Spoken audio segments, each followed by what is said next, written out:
Hello, আসসালামু আলাইকুম। চলে আসলাম আমি আপনাদের জন্য আরও একটি ইনফরমেটিভ ব্লগ নিয়ে।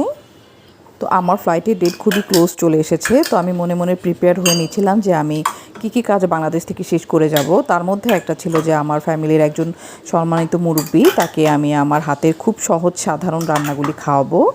তাকে দেখতে যাব, তিনি একটু অসুস্থ ছিলেন। তো সেই জন্য আমি বেগুন ভাজি বসিয়ে দিয়েছি, সঙ্গে ছিল ডিম চিচিঙ্গা ভাজি বসিয়েছি। আসলে কুরআনে আল্লাহ পাক আমাদের মুরব্বিদের সাথে ভালো ব্যবহার করতে বলেছেন। তাদের পিছনে অর্থ, সময়, শ্রম তিনটি দিয়াকে অ্যাপ্রিসিয়েট করেছেন। তো আমি বরবটি ভর্তার জন্য বরবটি সিদ্ধ বসিয়ে দিয়েছি, সঙ্গে আলু ভর্তা করছি। আলু ভর্তাতে একটু ঘি মিক্স করেছি, তারপরে মাস্টার্ড অয়েল দিয়ে ভেজেছি, তাহলে একটু স্পেশাল লাগে, নর্মাল লাগে না। সঙ্গে ডাল সবজি করেছি। এই সবজিটা ঠিক নর্মাল সবজি না, এটাতে ডাল মিক্স করি। তারপরে নামানোর আগে পাঁচফোড়ন দিয়ে বাগার দিয়ে করি।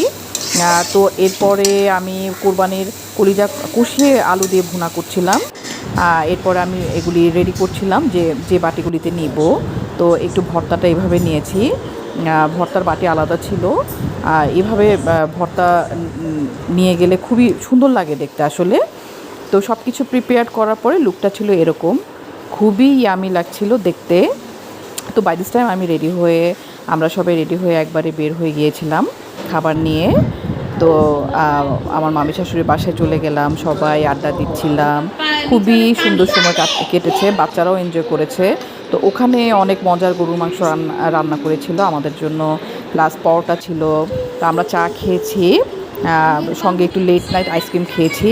তো আমার জন্য অত্যন্ত বরকতময় একটি দিন ছিল। আজকের জন্য এতটুকু, আল্লাহ হাফেজ।